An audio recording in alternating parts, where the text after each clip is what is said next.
rendre grâce parce que Dieu a accompli des choses. On devait amener selon la classe sociale de la population. Les riches avaient leurs conditions, ce qu'ils devaient amener, parce qu'étant riches, le pauvre pouvait amener des oiseaux et voilà, c'était des animaux. Ça, c'est des choses que nous devons aussi rendre grâce à Jésus. J'ai dit des choses que nous devons aussi rendre grâce et gloire à Jésus. Amen. Aujourd'hui, nous n'avons plus besoin d'amener des bêtes. Aujourd'hui, nous n'avons plus besoin d'amener des oiseaux. Aujourd'hui, nous n'avons plus besoin d'amener quoi que ce soit. Le sang de Jésus nous suffit.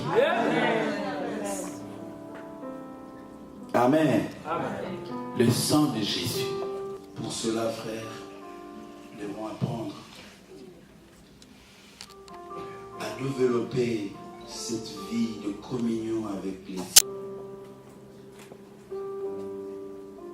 Donc, l'adoration maintenant, parce que le Christ nous introduit dans ce texte que nous sommes en train de développer tout ce temps, est essentiellement spirituel.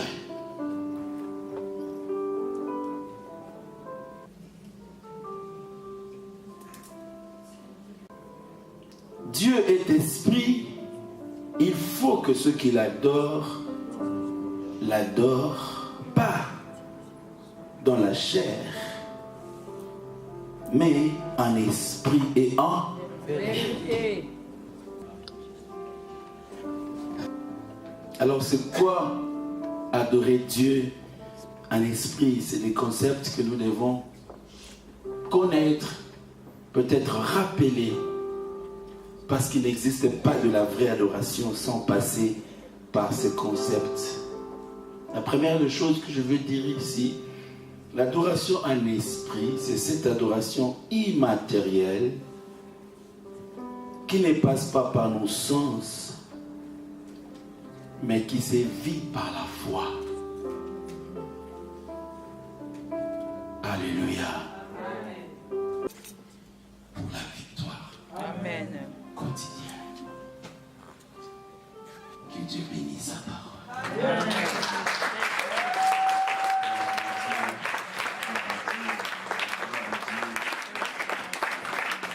Nous prendre quelques immatériel qui ne passe pas par nos 5 sens, mais qui se déroule dans la foi en Dieu. C'est-à-dire nous n'avons pas toujours besoin de nos sens pour savoir si nous avons adoré ou pas, mais nous avons besoin de croire en esprit que nous sommes en communion avec Dieu. Alléluia. C'est très important parce que nous sommes humains. Nous vivons ce monde matériel, ce monde physique où nous devons toucher, où nous devons écouter, où nous devons sentir. Et des fois, nous sommes un peu comme conditionnés par nos sens. Mais Jésus nous fait grâce en parlant de l'adoration en esprit pour nous amener au-delà de nos sens. Être en communion avec Dieu par la foi. Il a dit, là où 2 ou 3 seront réunis en mon nom, je suis au milieu d'eux. Et la question que j'aimerais nous poser ce soir en ces lieux, sommes-nous sûrs que Jésus est au milieu de nous? Il faut le croire. Amen. Parce qu'il a dit. Tout ce qu'il a dit est vrai. Tout ce qu'il a promis, il le réalise. Amen. Comme il a dit, alors, ici à A7, Nouvelle-Jérusalem, dans ce cadre, nous ne sommes pas réunis pour une conférence, pour un discours politique, pour je ne sais pas moi, mais nous sommes réunis pour adorer le nom de Jésus. Amen. Et nous sommes sûrs qu'il est au milieu de nous. Amen. Même si par nos yeux physiques, nous ne le voyons pas, mais il est là.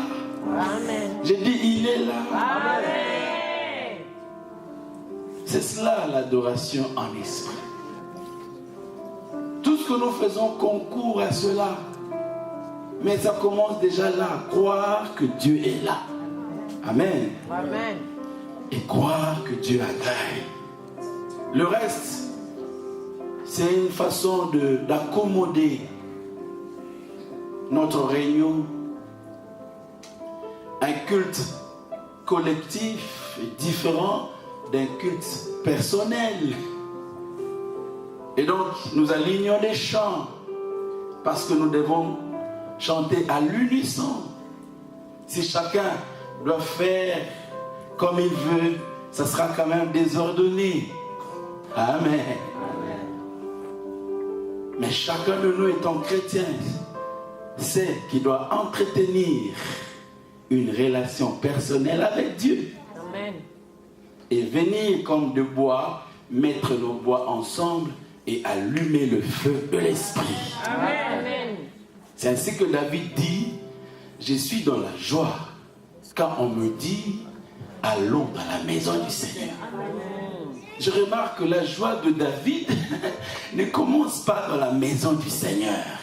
Mais la joie de David commence lorsqu'on le dit seulement, c'est le temps d'aller. Il est déjà dans la joie, c'est le temps d'aller.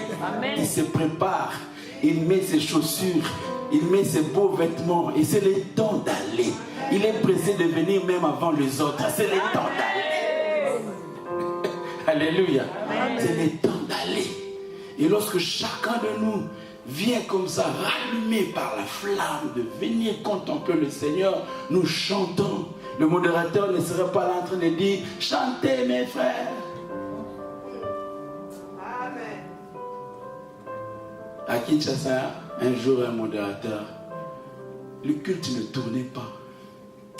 On chante. Et puis, il dit à l'assemblée, asseyez-nous un peu, asseyez-nous un peu. Je ne comprends pas. Est-ce que vous êtes fâchés? Est-ce que vous n'avez pas mangé avant de venir? Donc c'est comme un problème. Amen. Amen. Lorsque chacun de nous vient rallumé par la flamme de l'esprit, nous montons. Amen. Amen.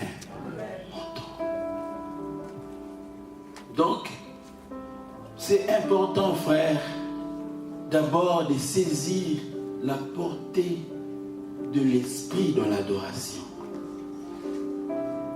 Tout le reste ne vient qu'après. Je suis chanteur, modérateur de culte.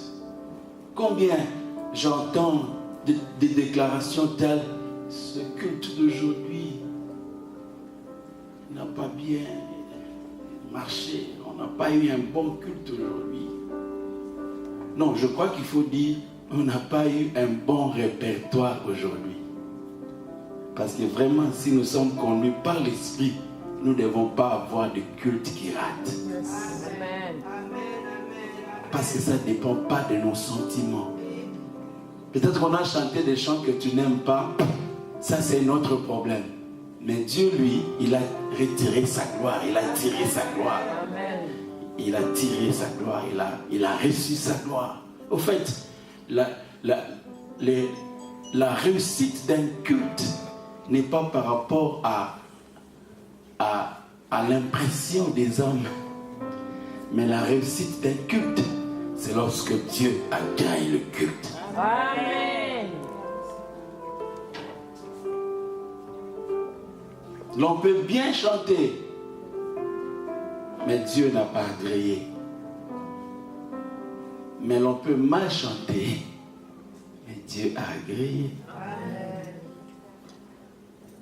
Il est écrit quelque part dans la Bible, éloigne de moi le bruit de tes cantiques, car je ne prends aucun plaisir à tes actions de grâce.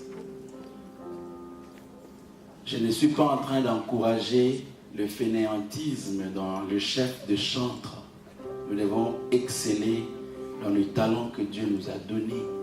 Mais ce ne sont que deux supports pour nous permettre de contempler Dieu en esprit. Amen. Ne soyons pas trop enfermés dans nos sensations.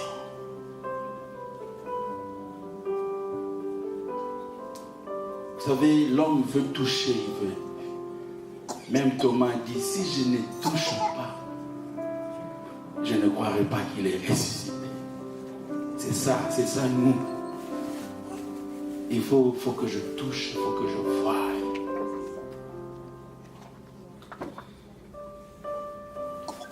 Et nous sommes là, conditionnés par nos sensations. J'étais avec un apôtre quelque part, qui parlait avec un ami pasteur, il dit, choisis-athée. Nous n'avons pas le choix. On a repris des cultes des miracles. On n'a pas le choix. Le peuple veut ça. Il faut les toucher. Il faut mettre un peu d'huile comme ça et puis les bombarder, jeter de l'huile à des autres. Il faut les faire boire de l'eau. Comme ça, aujourd'hui l'esprit était fort. Hein? Quand on chante seulement, on écoute la parole, on bénit Dieu, on rentre. Parce que l'homme veut le sensationnel. Un de mes pères spirituels m'a appris ceci. Franck, des fois, les cultes les plus forts ont été des cultes silencieux. Où, humainement parlant, rien d'extraordinaire ne s'est passé. À la fin, on a dit Amen et chacun rentre. Et pourtant, Dieu a opéré beaucoup de choses. Amen. C'est après 2 ans, c'est après 3 ans, c'est après 5 ans qu'on peut récolter des témoignages. Amen. J'étais un samedi à Sainte. On a juste adoré écouter la parole. Mais après, Dieu a fait ceci pour moi. Amen. Alléluia. Amen.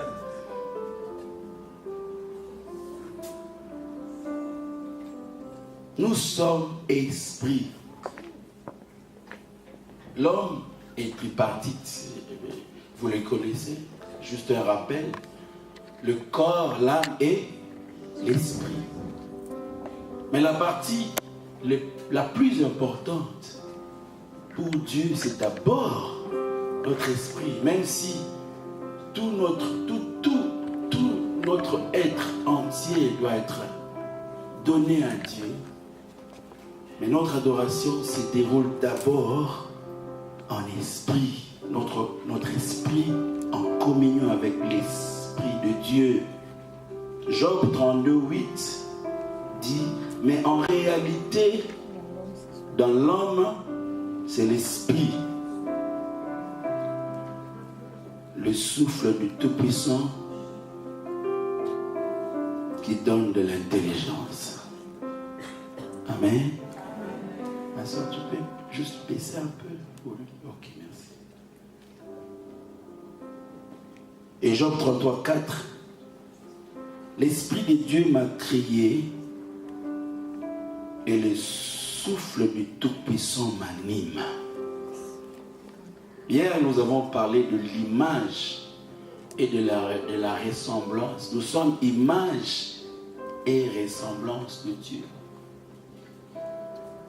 L'occasion de dire cette image et cette ressemblance, c'est par l'esprit.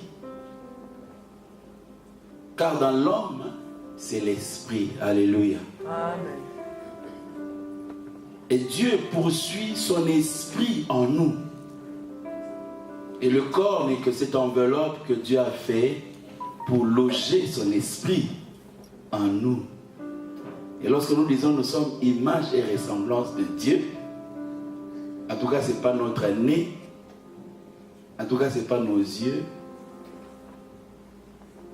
ce n'est pas nos bras, ce n'est que les enveloppes qui un jour seront enterrées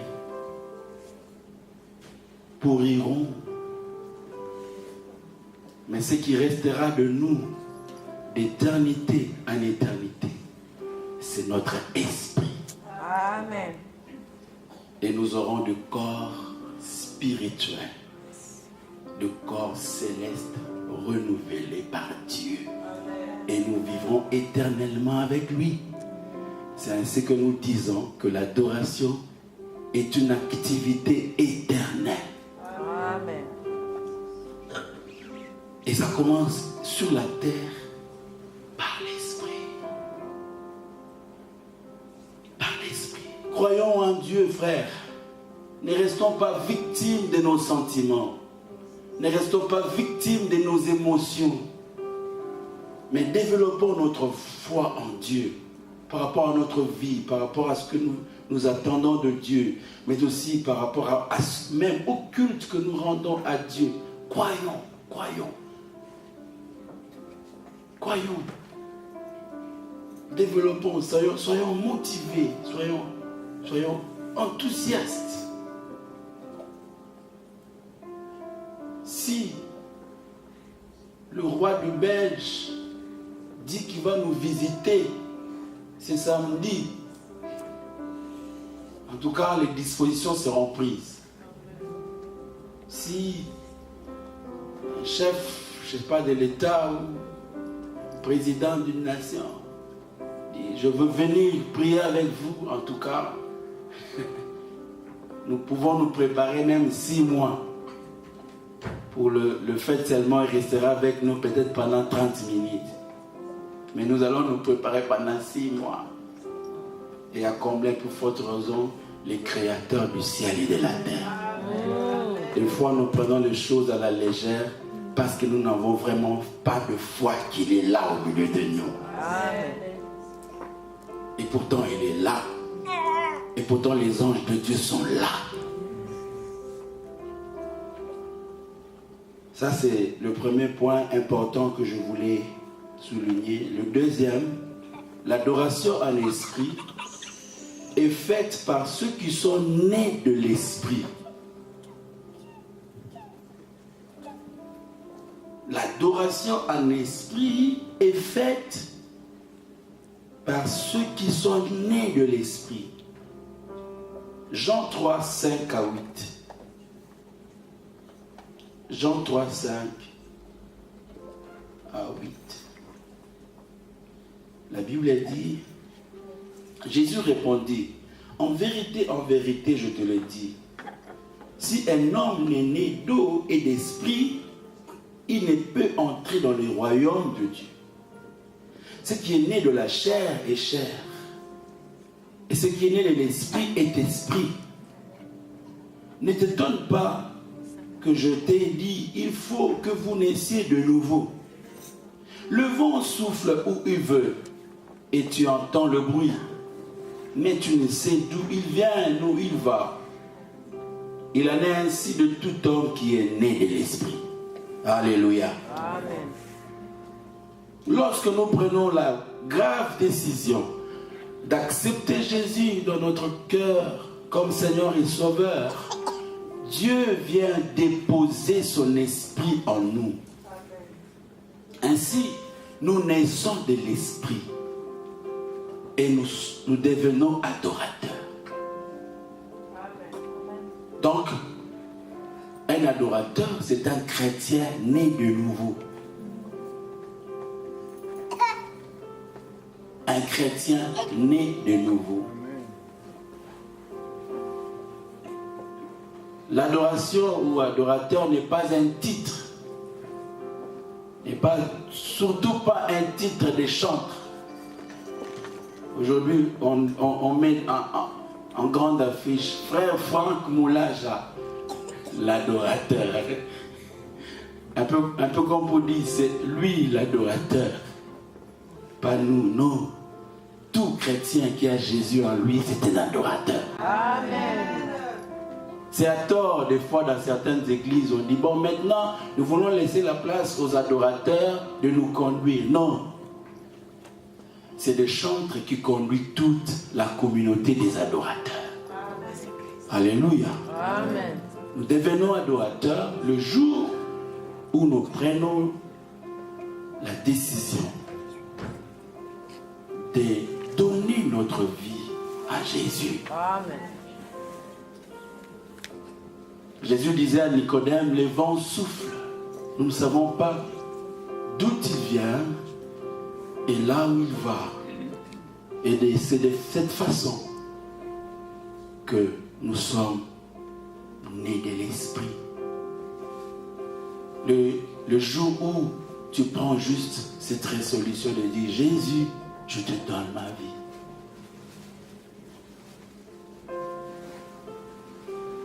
Hier, nous avons dit que Dieu cherche, Dieu poursuit son esprit. Il chérit, d'ailleurs c'est la Bible qui le dit, il chérit l'esprit qu'il a mis en nous. Amen. Il connaît la valeur de l'esprit. Et tous ceux qui sont dans les péchés, dans le monde, à cause du péché d'Adam, ont terni l'image de Dieu. Ils sont devenus comme de simples animaux. Ce ne sont pas des vrais hommes. Amen. Les vrais hommes, c'est ceux-là qui ont donné leur vie à Jésus. Amen. Oh, est-ce que je parle à des chrétiens ici? Amen. Fiers de l'identité de l'être. Fiers. C'est pas donné à tout le monde d'être enfant de Dieu. C'est une grâce. C'est une grâce. Amen. Je dis c'est une grâce. Amen. C'est une grâce, frère. Il faut se réjouir du fait d'être enfant de Dieu. C'est un grand sujet d'action de grâce. Aujourd'hui, le monde nous montre beaucoup de choses. Et nous avons comme l'impression que nous avons raté notre cible, nous avons raté notre vie. Je veux rassurer un frère, une sœur, tu n'as pas raté ta vie. Amen. Tu n'as pas pris la mauvaise décision d'accepter ces chemins de Jésus. C'est le meilleur chemin. J'ai dit c'est le meilleur chemin, c'est la meilleure direction. C'est nous qui avons la direction. C'est nous qui avons la lumière. Le monde est à la quête de la lumière. Mais Jésus a dit, je suis la lumière du monde. Celui qui me suit ne marchera pas dans le ténèbre, mais il aura la lumière de la vie. Amen. Alléluia. Amen. La lumière de la vie, c'est en Jésus-Christ. Amen. C'est en Jésus. Donc c'est un bonheur, c'est un bonheur.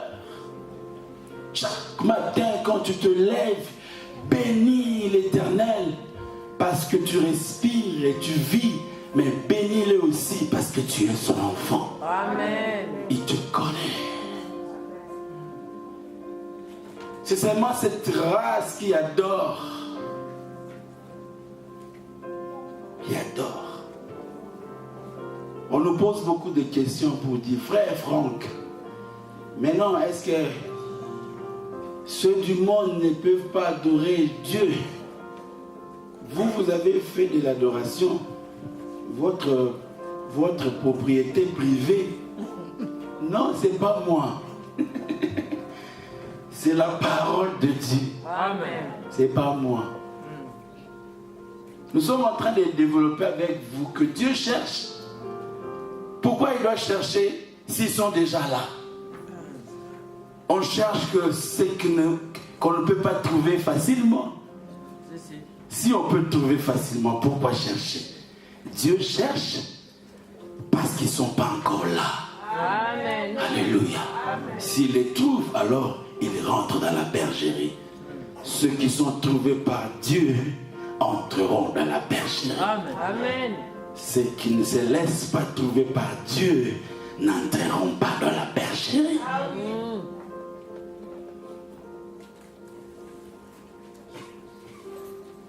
Le psaume 150 le dit si bien, le verset 6, que tout ce qui respire loue l'Éternel. Loue l'Éternel. Et ça, c'est les niveaux de la louange universelle. En fait, c'est les niveaux les plus bas de la louange. Donc si toi tu... Et c'est là un verset clé, ceux qui ne sont pas encore avec nous. Mais que tout ce qui explique. Il y a même un orchestre de notre pays, un orchestre mondain qui a fait tout un chant sur ces versets-là. Que tous ceux qui respirent louent l'Éternel. Un peu pour se consoler. Et ils dansaient en fond. C'est bien. Mais vraiment, c'est les niveaux les plus bas de la louange à l'Éternel. En fait, c'est les niveaux de coq. C'est les niveaux de chiens. C'est les niveaux des éléphants. C'est les niveaux des arbres. C'est les niveaux du soleil, de la lune. Que là, ce que je veux, mais ce que tu veux. Amen. Il nous a montré le chemin de la vraie adoration. Alléluia. Toujours devant les questions de la vie, dire pas ce que je veux, mais ce que tu veux. Vie de Dieu en nous. Parce que ce n'est pas automatique. Cette guerre où il y a deux challengers qui doivent combattre ensemble. La chair et l'esprit. Et si la chair prend les dispositions de bien manger, de bien se nourrir, la chair, l'esprit ne mange pas. Mais si tu es dedans, dans cet exercice de l'esprit, l'occasion de prier pour dire aide-moi encore, le chemin est encore long, j'ai besoin de toi. L'ange a dit à Élie, mange, bois, car le chemin. Amen. Merci beaucoup, mon frère, que le Seigneur te bénisse. Demain, nous sommes là aussi à partir des 10 heures. Demain, nous aurons le temps de pouvoir vraiment louer le Seigneur, adorer le Seigneur comme il faut. Il y a un chant qui monte dans mon cœur que tu chantes. Je ne sais pas si j'ai les bonnes paroles qui vont venir. Je ne sais pas si les bonnes paroles vont venir. Les bons versets. Je continue à parler. Ça vient. Amen. Alors, si nous voulons préparer, si vous avez apporté quelque chose, nous voulons maintenant apporter nos offrandes au Seigneur. Amen. Et pendant ce temps, nous allons demander encore au frère Franck de nous conduire avec un cantique, pendant que nous apporterons aussi nos offrandes au Seigneur. Amen. Est-ce qu'il y a-t-il des enveloppes? Si vous n'avez pas reçu d'enveloppe, vous pouvez juste lever votre main.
Yo